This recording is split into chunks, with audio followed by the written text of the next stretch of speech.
just here. Yeah. Okay. Wait for Danny to give me a high sign. That will know we're good. We're good? Oh, hey, Ben. All right.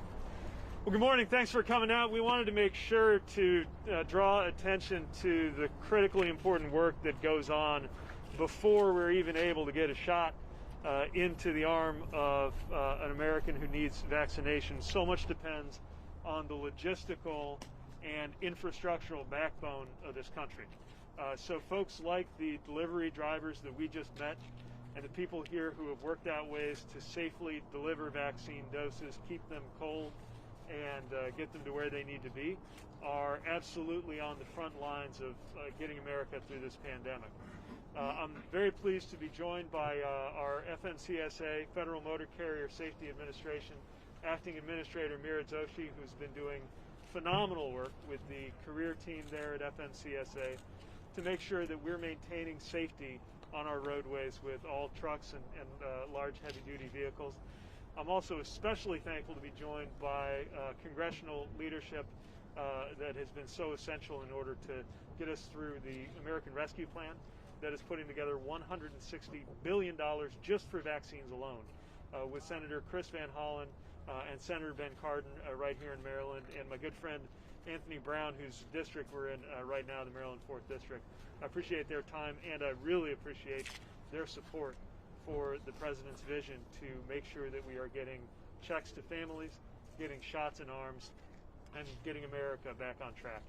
So with that, I think I'll go down the line just for a quick word from each of the folks who are here, and then we'll be happy to take questions.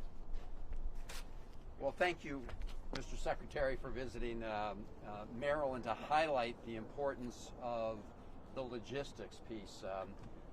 The people here at UPS, the drivers, are carrying the most precious cargo you can possibly have, helping to save lives. And it's so important that they have the logistics down, because we all know that you have to deliver that vaccine within a certain amount of time in order to make it good. So thank you for highlighting this, and thank you to all the drivers and to the folks at UPS and to your team for overseeing this. And we are glad to pass the American Rescue Plan. That's a lot of important things. Thank you. Mr. Secretary, first, thanks for coming to Maryland. We appreciate it very much. And let me just congratulate you and the Biden administration for the American Rescue Plan, but more importantly, to get vaccinations in the arms of Americans quickly and fairly. And part of it is make sure the supply chain works, and that's why we're here. The delivery by UPS is a critical part of the supply chain, and your attention to all details, because you recognize that you have to deal with not only the production of the vaccine, the distribution of the vaccine, and doing it in a fair manner. We're very proud of the American Rescue Plan.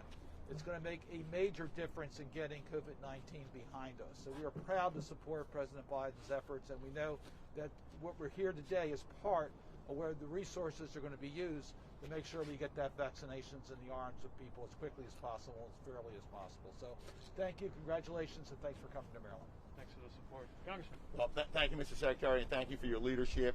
I want to thank President Biden and the Biden-Harris administration for really leading the effort on that American Rescue Plan, from further development, the vaccine, to distribution, to getting shots in arms.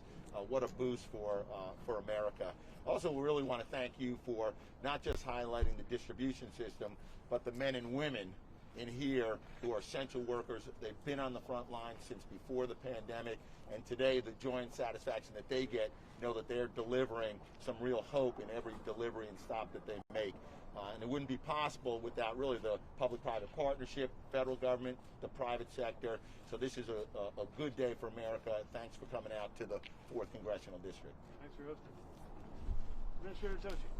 I want to thank UPS especially for allowing us to meet all of the drivers, and especially commemorating the really safe drivers in their circle of honor. These are drivers that have 35 years or more delivered packages across America in very trying times without any crashes. So that's an incredible feat and an incredible model for the entire nation to follow of drivers. And I really feel fortunate that we got a chance to meet one of the latest inductees today. Thank you. All right, questions?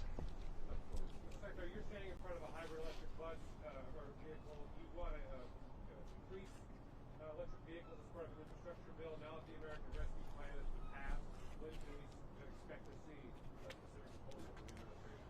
Well, what we know is that we've got a clock on everything we're doing, especially because the present surface reauthorization is up in September. We're not waiting till September in order to act. Conversations are taking place right now, as you've seen, Oval Office meetings with the president and leaders from both parties, from both houses, and it's fair to say that in short order you're going to be seeing more. Like this month, maybe? What's that? March, maybe? Or? I'll let the president lead on the legislative priorities and sequencing, but as you've seen from the public impatience and the congressional interest, these conversations are very much live.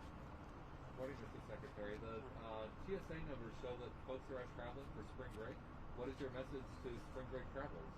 Well, first of all, pay attention to CDC guidelines. And as you know, the CDC is still asking people to really think about when and where and whether you need to travel. If you're traveling, make sure to follow all those precautions. And in particular, make sure to respect what the flight crews are asking of you.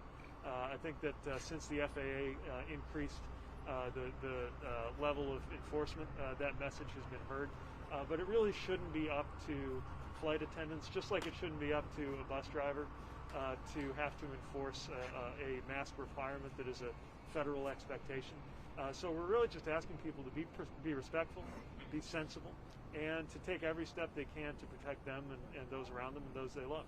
What about folks looking ahead to summer travel? Should they be making plans, planning to stay Well, I'll home? tell you, I'm looking forward to summer travel. Of course, it's got to be based on conditions. We've got to make sure that we're getting folks vaccinated. We've got to closely follow the guidance as it evolves. And we've got to recognize that actually the process of easing restrictions when we're ready to do that will be a little more complicated than the process of applying them because it may depend on where we are and there may be a lot of things that have to go from step A to step B.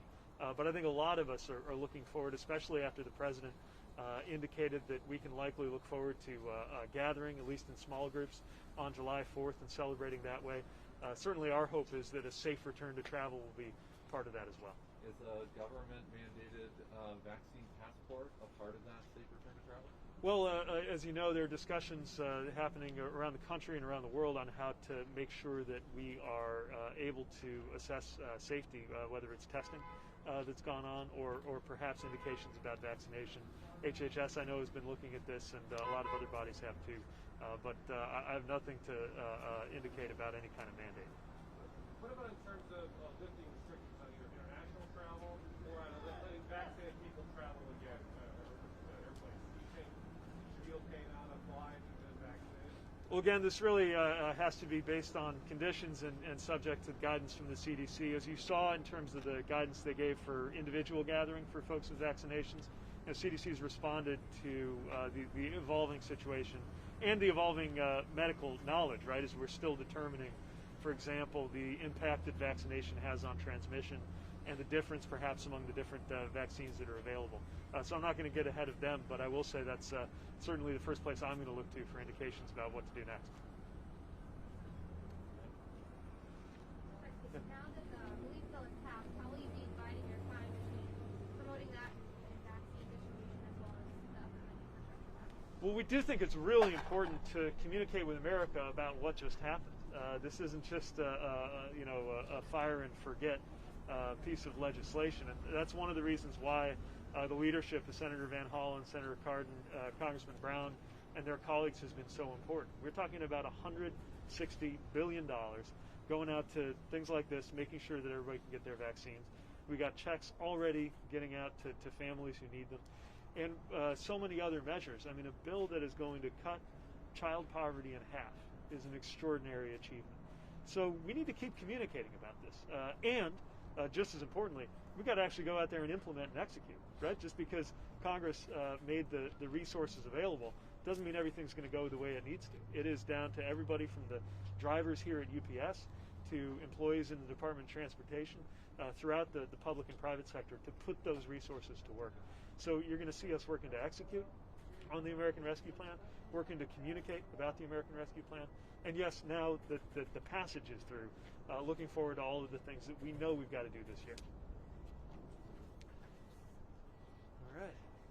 Going once? Thanks a lot. Thank you. Great to see you. Yeah, same here. All right. Yeah, that's great. Let me know when you want to huddle on the other side. Absolutely. I think we're all trying to figure out, I know you are, how to scope, how to size the package. And at least as of now, I'm pretty process agnostic. Which is right. But I find a lot of folks are getting pretty. We're just talking about kind of the sequence. A lot of folks are trying to figure out, okay, what piece goes in which order. We'll figure it out. I'm all ears for thoughts you have on I look that. forward to talking. I think it's going to be a building process. I think you can see some actions by some of the committees to help do certain parts of it, but ultimately it's going to be put together similar to how the rescue plan was put together. It's got to be at the end of the day because you're most likely to have these reconciliations. The Republicans will be with you to a point, and then Here, let's clear You this. got it. Yeah. Thanks again, everybody. Okay. Yeah, but that's the I was thing. keeping my eye on the microphone.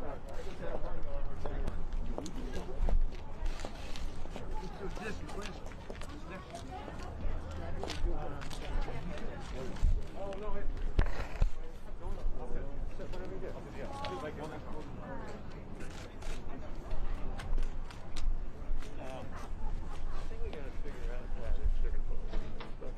But I'll get with you in your. take action. Yeah. Hey, Mr. Secretary, I'll see you. Good, I'm going to run. Senators? Hey. Okay, good. All We'll right, see you take at care. Senator Garden. Hey, nice meeting you. All right, take care. All right. Yeah, thank you. Thank you. Nice to meet you as well.